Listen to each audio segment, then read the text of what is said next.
হিসেবে নিজেকে পরিচয় দিতে এটা আমরা মনে করি দেওয়া দরকার। যেহেতু পূর্ব বাংলা পশ্চিম বাংলা দুইটা বাংলা আছে, আমরা যদি এখন বাঙালি বলি, হয়তো একটা তৃতীয় বিশ্বের কোনো একটা জায়গায় যদি আমরা যাই, সেখানে জিজ্ঞেস করবে আপনি কি বাংলাদেশের বাঙালি নাকি ভারতের বাঙালি না কলকাতার বাঙালি।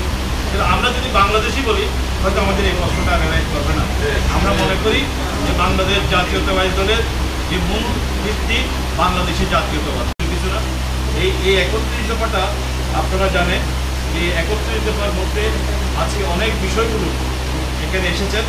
সেখানের মধ্যে দেখবেন আপনারা, আপনাদের কাছে আমরা একটা কপি দিয়েছি যে ১ নম্বর আছে গণতান্ত্রিক অধিকার প্রতিষ্ঠার সাংবিধানিক সংস্কার ঘটনা। এটা কিন্তু ২০২৩ সালে জনাব তারেক রহমান সাহেব ঘোষণা করেছে।